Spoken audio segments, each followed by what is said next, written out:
হাইলাকান্দিত ক্ৰমাৎ জটিল বান পৰিস্থিতি বিচিংচা দ্বিতীয় খণ্ডত গৃহবন্দী হৈ পৰিছে শহ পৰিয়াল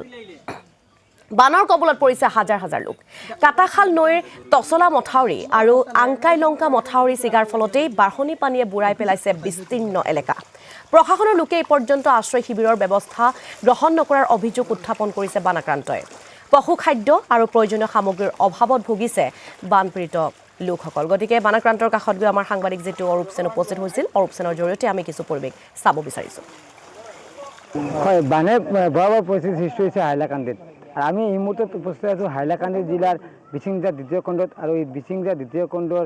যে গাঁও আছে এই গাঁৱত দেখা গৈছে বহু ঘৰ এতিয়া পানীৰ তলত পৰিছে আৰু জনতা এতিয়া জলবন্দী হৈ পৰিছে আৰু সামগ্ৰিক দৃশ্য দেখাবলৈ আমি আমাৰ সহযোগী অনুৰোধ কৰি আছোঁ যে কেনেদৰে এই যি গাঁও আছে গাঁওটো সম্পূৰ্ণ পানীৰ তলত বুৰ গৈছে যাৰ ফলত ইয়াৰ যি লোক আছে তেওঁলোক এতিয়া জলবন্দী হৈ পৰিছে আৰু যদিও এতিয়ালৈকে কোনো হাইলাকান্দি জিলা প্ৰশাসনৰ ফালৰ পৰা কোনো আশ্ৰয় শিবিৰ খুলি দিয়া নাই আৰু ত্ৰাণ সামগ্ৰী বণ্টন কৰা নাই আৰু সামগ্ৰিক পৰিৱেশ জেগালৈ আমি আকৌ আহ্বান কৰি আছোঁ কেনেদৰে তেওঁলোকে এতিয়া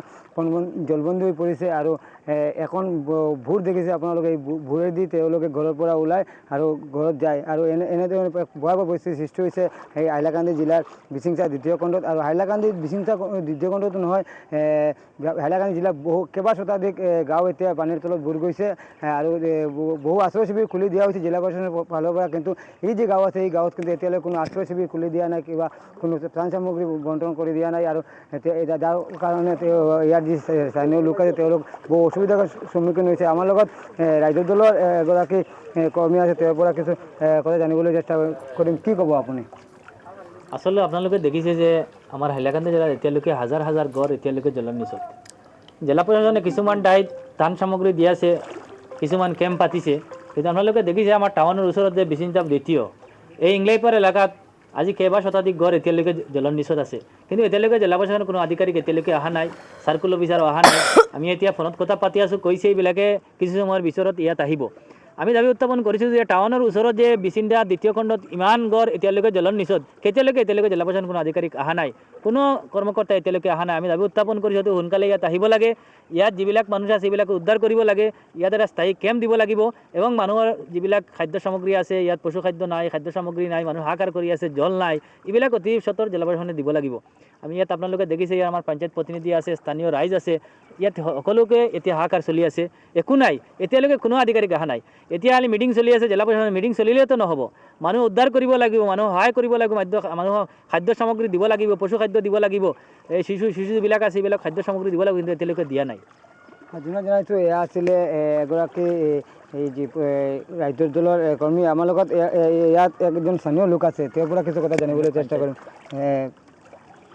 আমরা এই অঞ্চলটা ডিসি মধ্যে এখনো পর্যন্ত কোনো কর্মী আইসেন না আমরা তো বারবার গেছি ডিসি অফিসে যাওয়ার পরে কইলা আইবা কইয়া এখন পর্যন্ত আইসেন না আমরা সকাল থেকে অপেক্ষা করি আর আমরা মানুষ এখন পর্যন্ত আমরা অন্য জায়গায় কুটুম কাছে ফাটাই আর আমরা স্থানীয় যে গরু মহিষ আছে মহিষ আছে বেজান দুইটা মহিষ মারা গেছে ওখানে দুইটা মহিষ মারা গেছে ওখানে মানে পানি খাইয়া মারা গেছে তে কোনো লোকে আমরা সরকারিভাবে কোনো আমরা কোনো শিবিরও দেওয়া নাই কোনো একটা ডোনেশনও কিছু করা নাই আমরা ওখানটা দাবি চাই ডিসির মধ্যে আমরা ইনকোয়ারি করি আমরা ওটা তদন্ত করে দেখো পানি জলত ডুবাইল আমরা বিচিংচা পার্ট 2 এলাকা সম্পূর্ণ বিচিংচা পার্ট 2 এলাকা আমরা ডুবাই হয় অৰূপ সেন আপোনাক এই মুহূৰ্তত আমি ধন্যবাদ জ্ঞাপন কৰিছোঁ কিছু পৰিৱেশ আমাক দেখুৱাৰ বাবে